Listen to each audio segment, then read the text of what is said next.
Gracias por estar presentes como siempre. Vamos a pedir la unción del Espíritu Santo, a decirle al Señor que nos regale esa gracia de poder conocer e interpretar su bendita palabra. En el nombre del Padre, del Hijo y del Espíritu Santo. Amén. Padre de amor, venimos aquí como una familia, como hermanos, todos unidos, para pedirte hoy una unción especial. Antes de pedirte esa unción, lo primero que hacemos es pedirte perdón, Señor, porque estamos llenos de pecados, de debilidades, de miseria, estamos llenos de desviaciones. Padre, te pedimos perdón, que tengas misericordia de nosotros. Y ahora sí, queremos pedirte que nos regales la unción del Espíritu Santo para que nos ayudes a conocer tu voluntad, tu palabra, a escucharla con atención, a no distraernos cuando tú nos hablas, que nuestros oídos estén abiertos, que podamos conocer cuál es tu perfecta voluntad. Ven, Espíritu Santo de Dios, ven, Paráclito, y llénanos de ti, llénanos de tu sabiduría, de tu presencia y de tu amor. Ven, Espíritu Santo de Dios, haz tu morada en nosotros. Queremos que tú guíes nuestros pasos, que tú guíes nuestras decisiones, que tú guíes nuestra inteligencia, que nos des el don del discernimiento y sobre todo el don de la humildad para poder entender esta palabra y aplicarla en nuestra vida. Todo esto, Padre Santo, lo pedimos en el nombre de Jesús y por la intercesión de la Santísima Virgen María. Amén y amén. Pues muchas gracias, mis queridos hermanos, por estar presentes. Vamos entonces todos a poner atención en esta lectura. La primera lectura tomada del primer libro de los Reyes, en el capítulo 12, versos 26 al 32, y en el capítulo 13, versos 33 al 34. Dice así la palabra de Dios. En aquellos días, Jeroboam pensó para sus adentros: el reino podría volver todavía a la casa de David. Si el pueblo continúa subiendo para ofrecer sacrificios en el templo del Señor en Jerusalén, el corazón del pueblo se volverá a su señor, Roboam, rey de Judá, y me matarán. Y tras pedir consejo, el rey fundió dos becerros de oro y dijo al pueblo: basta ya de subir a Jerusalén. Este es tu Dios, Israel, el que te hizo subir de la tierra de Egipto, e instó uno en Betel y otro en Dan.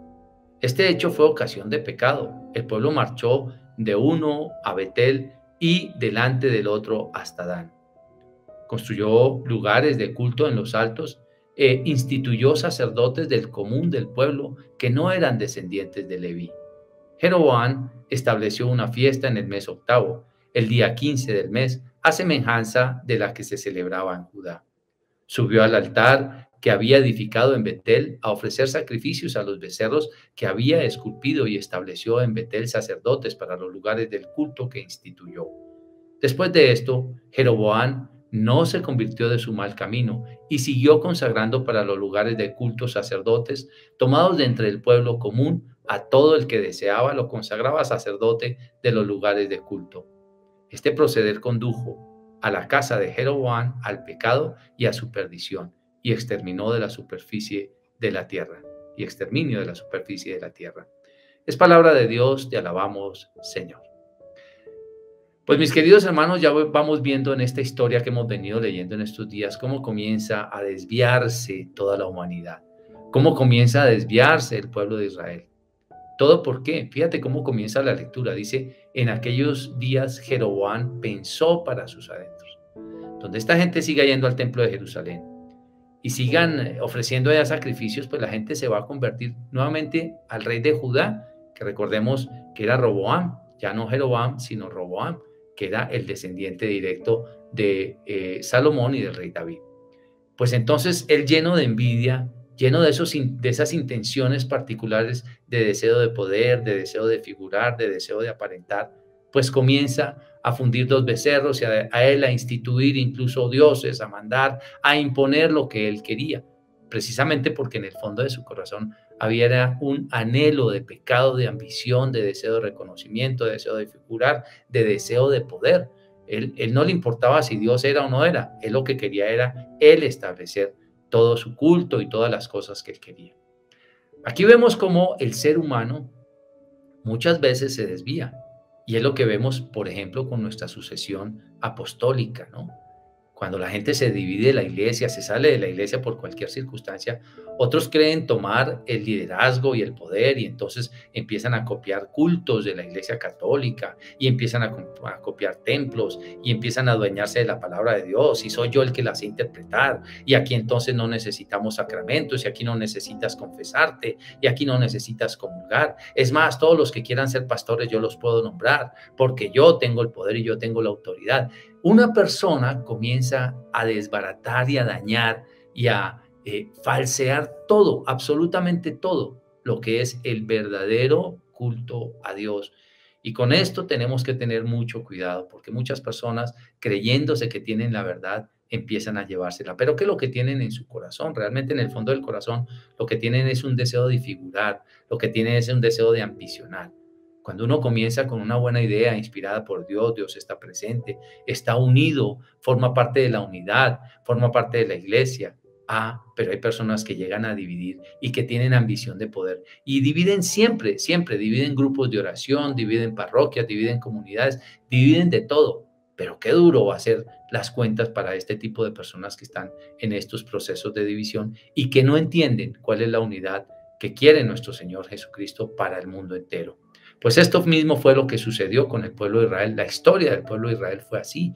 Comenzaron a dividirse el reino del norte, que es el de Jeroboam, y el reino del sur, que es el reino de Judá, el reino de Roboam, comienzan a dividirse y entonces ya empieza a instaurar un nuevo culto y a sacar unas nuevas leyes que no eran las que Dios había querido que fueran.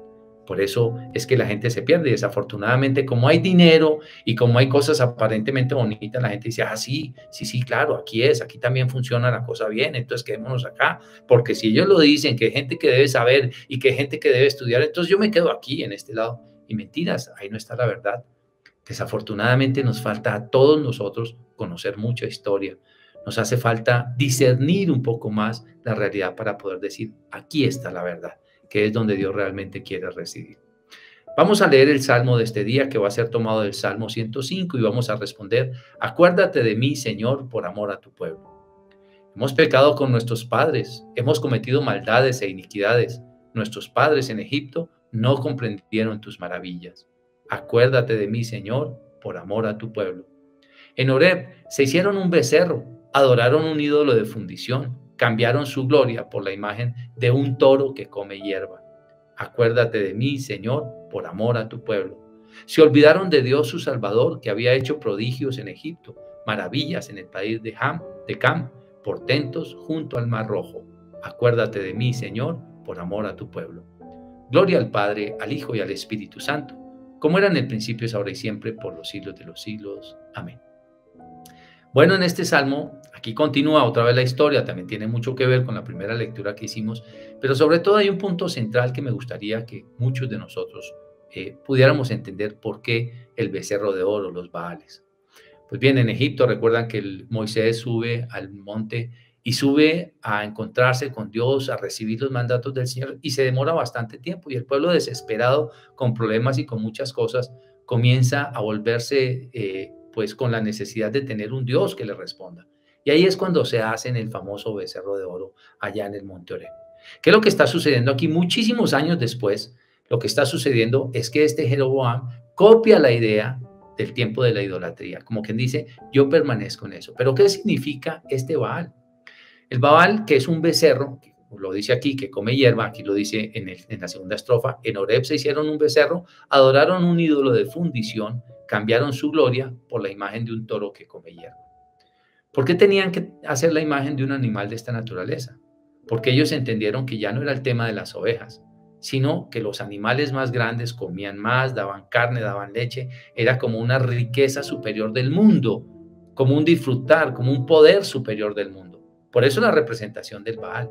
Personas que se quedaron en las ganancias económicas, en el poder de lo económico que generaba. Entonces, para ellos el Baal era un animal que representaba realmente un poderío, una riqueza, y por eso lo volvieron realmente un ídolo.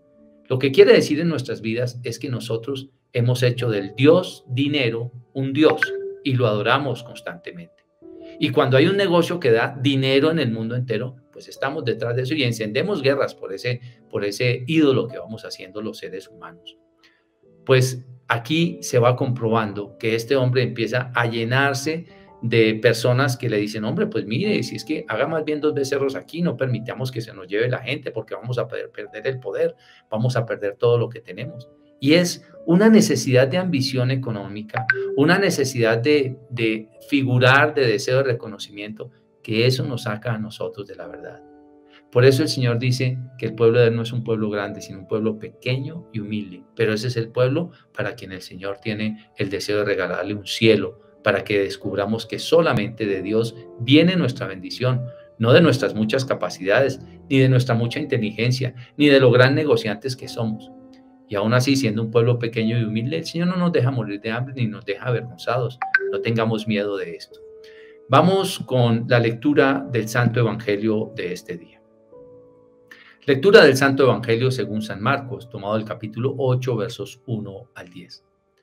Por aquellos días, como de nuevo se había reunido mucha gente y no tenían qué comer, Jesús llamó a sus discípulos y les dijo, siento compasión de la gente porque llevan ya 3 días conmigo y no tienen qué comer. Y si los despido a sus casas en ayunas, van a desfallecer por el camino. Además, algunos han venido desde lejos. Le replicaron sus discípulos, ¿y de dónde se puede sacar pan aquí en despoblado para saciar a tantos? Él les preguntó, ¿cuántos panes tenéis? Ellos contestaron, 7. Mandó que la gente se sentara en el suelo tomando los 7 panes, dio la acción de gracias, los partió y fue dando a sus discípulos para que los sirvieran. Ellos los sirvieron a la gente. Tenían también unos cuantos peces y Jesús pronunció sobre ellos la bendición y mandó que los sirvieran también. La gente comió hasta quedar satisfecha y de los trozos que sobraron llenaron 7 canastas. Eran unos 4,000 y los despidió. Y enseguida montó en la barca con sus discípulos y se fue a la región de Dalmanuta. Es palabra del Señor, gloria a ti, Señor Jesús. Pues mis queridos hermanos, toda esta palabra, todos estos textos de este día están muy conectados. Claro, este documento de la Iglesia Católica, no recuerdo si es el 180 o el 130, tú lo vas a corroborar, que es la interpretación de la Biblia en la Iglesia, que tiene la manera de interpretarla y todo lo demás. Bien interesante. Pues bien, nos va a hablar de que la palabra de Dios tiene nuevas luces de interpretación siempre. Nosotros podemos aplicar este texto bíblico para varias cosas que son interesantes. Lo primero es que estaban con el Señor enseñando todo el día, pero también tenían hambre porque no habían comido de esta comida material para alimentar el cuerpo material. Y el Señor también se preocupa por eso. Entonces, le dice a sus discípulos, denles de comer. Esto es bien importante porque a veces incluso los que se dedican a la evangelización y otros que están allí, pues ven que se dedican a la evangelización y de qué vivirá este o de qué vivirá esta persona. Pues no, Dios la debe alimentar. Dios proveerá, sí, Dios proveerá. Sí, pero Dios provee a través de las personas. Dios provee a través de los discípulos. Dios no hace que llueva del cielo para nosotros o para las personas que evangelizan billetes y dinero. No, eso no es cierto. Dios alimenta con las mismas personas, con la generosidad de las personas. Por eso le dice a los discípulos, denles ustedes de comer. Pero ¿cómo vamos a dar de comer? Porque el hombre nunca tiene la fe suficiente para decir, Dios es un Dios de bendición y de prosperidad. Entonces ahí es cuando el Señor tiene que intervenir y les dice, pues ¿cuántos panes tienen? Revisen lo que tienen. Como quien dice, revisa lo que tú tienes, que de ahí se puede multiplicar. Y es lo que precisamente hacen. Y ellos con generosidad entregan lo que tienen, unos cuantos peces y unos cuantos panes también. Y que lo que hace el Señor, manda que la gente se siente en la hierba y multiplica eso. Y los entrega. Y dice que los que comieron fueron más de 5,000. Y fuera de eso recogieron 7 canastas con los sobrantes de pez y con los sobrantes de pan. Bueno, aquí está la multiplicación del Señor. Realmente eran pocos panes y pocos peces, pero en las manos de Dios las cosas, realmente con la voluntad de Dios las cosas pueden ensancharse, pueden acrecentarse, pueden llegar a saciar a todo el mundo. ¿Qué es lo que está haciendo Dios en esta enseñanza? Está haciendo como una descripción de que lo importante no es el pan material, que Él puede multiplicar el pan material, que lo primero es el pan espiritual. Con el pan espiritual tenemos también la generosidad para que se multiplique el pan material.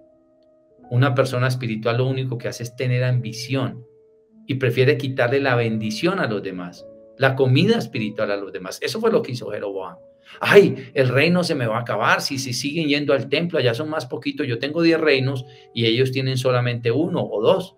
Y entonces, pues si la gente sigue yendo allá, se me va a quitar a mí todo este poderío que tengo. Entonces, no, hagamos dioses, hagamos otras cosas. No, porque hay una ambición.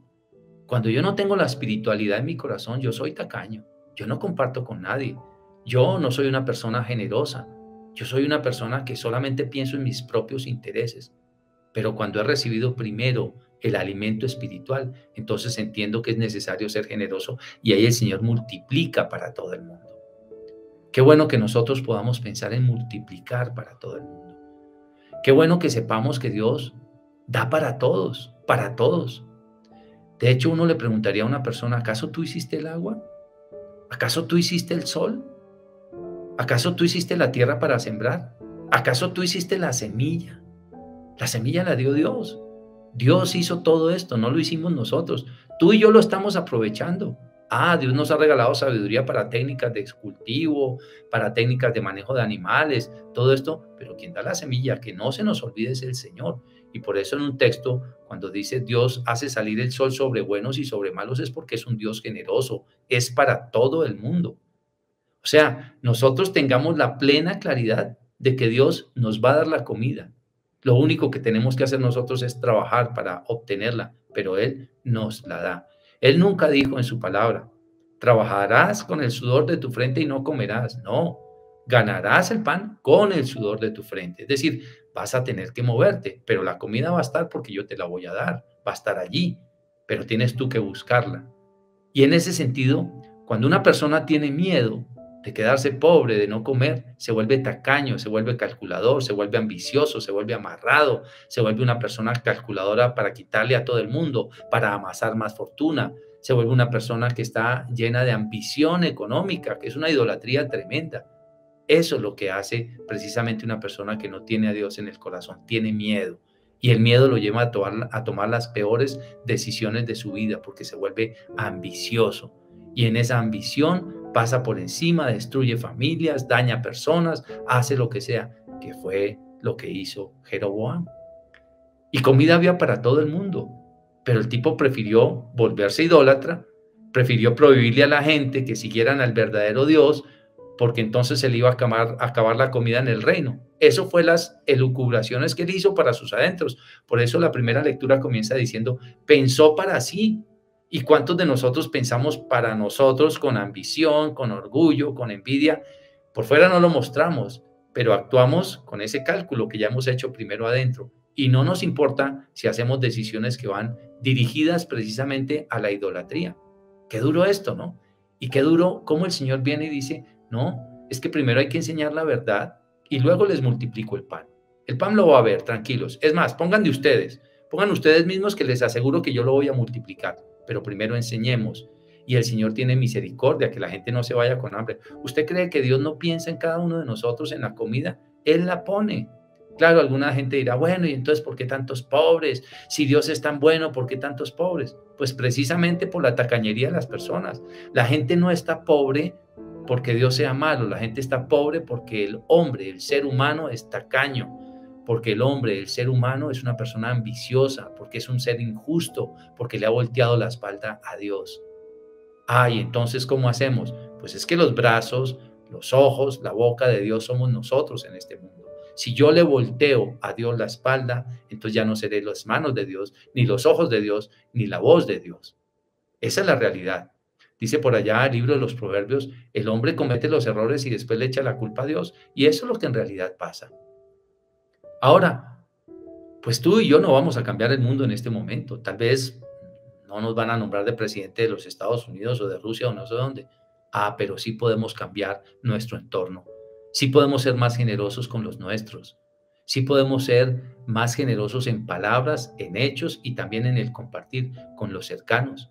¿En cuántas familias, por ejemplo, no hay un pobre? Una persona que está aguantando hambre, pero nosotros tacaños preferimos cambiar el carro por el último modelo, comprar 2 o 3 viviendas más para tener allí ambición económica sin importar si otro hermano sufre o no sufre. Ese es un cuestionamiento que tenemos que hacernos nosotros. Por eso nosotros no estamos tan santos. Hay gente que habla mucho, ay, es que ustedes, los que no sé qué. No, no, no, no, todos tenemos pecados. El que más santo se cree, más pecados tiene.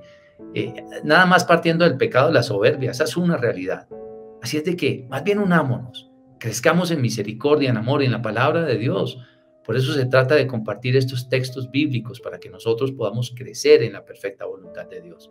Ojalá los podamos ver, ojalá podamos de verdad estar detrás de que el Señor nos ayude. Vamos a orar. Padre de amor, te damos gracias por tu bendita palabra que nos educa, que nos corrige, que nos enseña, que nos invita a transformarnos, que nos transforma. Ayúdanos a que, escuchando esta palabra, hagamos tu perfecta voluntad y no que hagamos oídos sordos. Gracias, Padre, por tu amor. Te pedimos que nos bendigas, que ensanches nuestro territorio y que regales en nuestro corazón el don de la generosidad para que también se multiplique el pan para el mundo entero. Todo esto lo pedimos, Padre, en el nombre de Jesús y por la intercesión de la Santísima Virgen María. Amén y amén. Gracias, hermanos, por estar presentes. Si ustedes quieren, como siempre, compartir estos videos, por favor, compártanlos, para que sean muchos los que conozcan también la palabra de Dios. Que esté bien o mal interpretada, no sé. Lo único que sé es que el Espíritu Santo nos guía, siempre lo pedimos, y si hacemos su voluntad, seguro iremos por un camino correcto. Dios los bendiga y si Dios quiere, nos vemos mañana en una nueva emisión. Chao, chao.